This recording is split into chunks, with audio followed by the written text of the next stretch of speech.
Hello, my friends. Welcome back to 24/7 Talk English.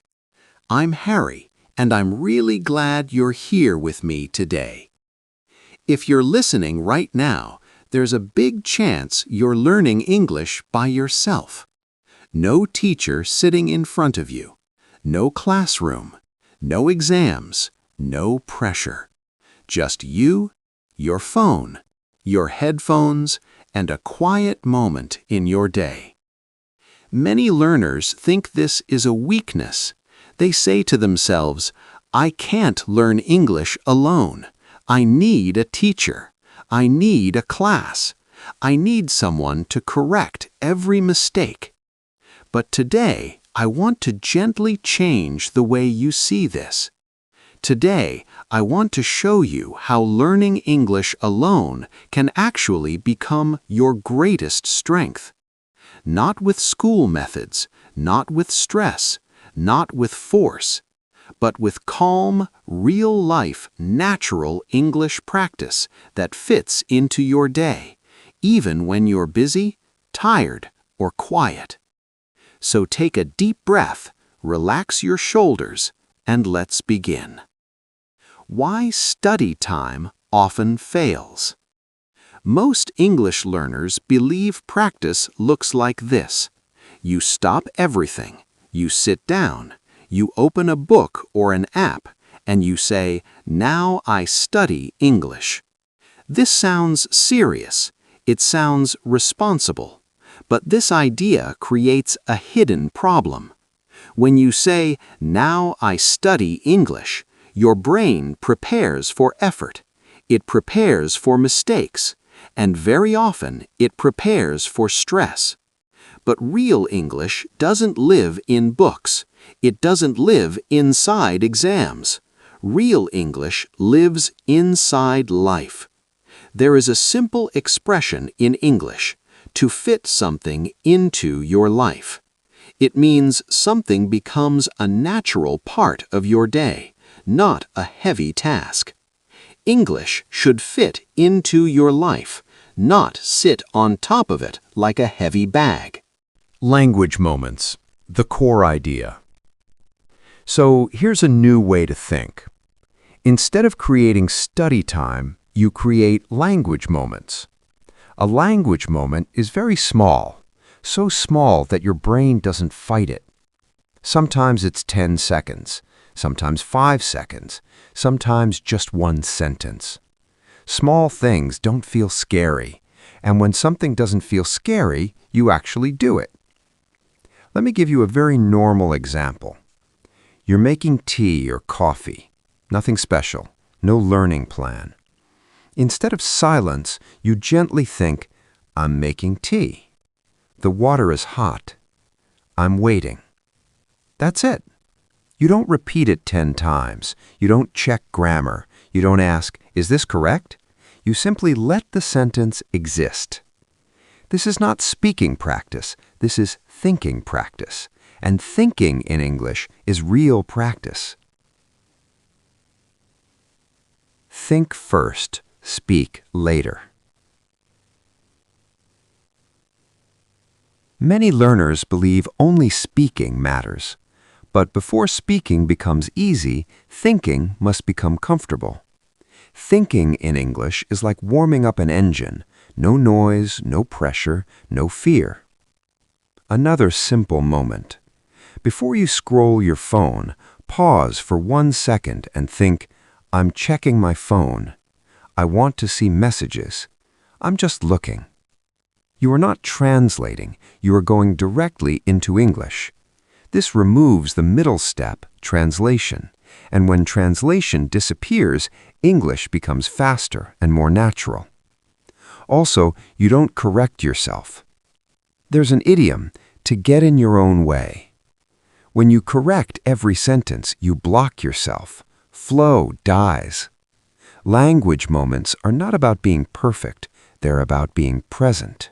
Invisible speaking, fear-free practice. Many learners say, "I understand English, but I can't speak." Very often, the real problem is not vocabulary. It's fear of sound.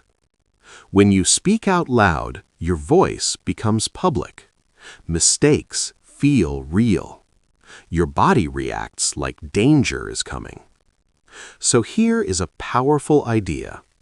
Practice speaking without sound. This is called invisible speaking. You move your mouth, you form words, but no sound comes out. Nobody hears you. Nobody judges you.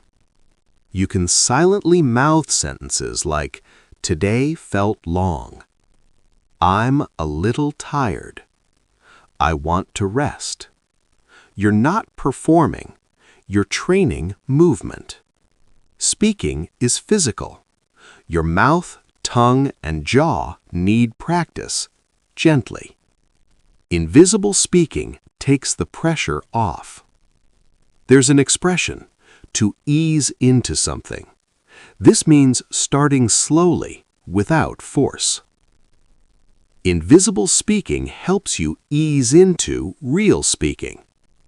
Confidence comes after action. Confidence doesn't come from perfection. It comes from familiarity. When your mouth moves in English every day, even silently, your body learns this is normal. And when something feels normal, fear loses power. Don't wait to feel ready. Readiness comes after action, not before. One day, sound will want to come out. Maybe a whisper, maybe one word. You don't force it, you let it appear naturally. Like opening a door slowly, not kicking it open. One idea per day system. Many learners think progress means more words, more grammar, more lessons. But this creates mental overload. There's an idiom, to have too much on your plate. Language doesn't grow wide first, it grows deep first. So try this. Choose one idea for the day. Not a word, not grammar. An idea like being tired, waiting, enjoying something small, not wanting to do something. During the day, return to that idea in English. I feel tired. I was tired this morning. I want to rest later. You're not chasing English. English is walking beside you. This builds comfort, and comfort creates fluency. Practice without answers. School teaches us question, answer, correct or wrong.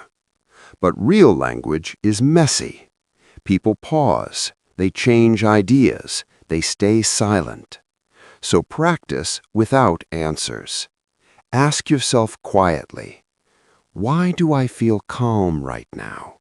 And stop. No answer, no pressure. You stay inside English longer. Your mind relaxes.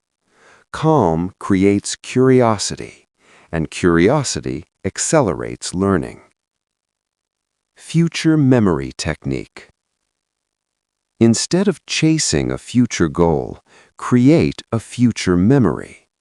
Imagine yourself 1 year from now. Not perfect, just calm and comfortable. Future you looks back and says in English, I remember when English was hard. I remember practicing alone. I'm glad I didn't stop. This removes judgment. The brain learns better when it feels safe. My friends, remember this. You are not late. You are not slow. You are not doing this wrong. Learning English alone doesn't mean learning without support. It means learning quietly, kindly, and naturally.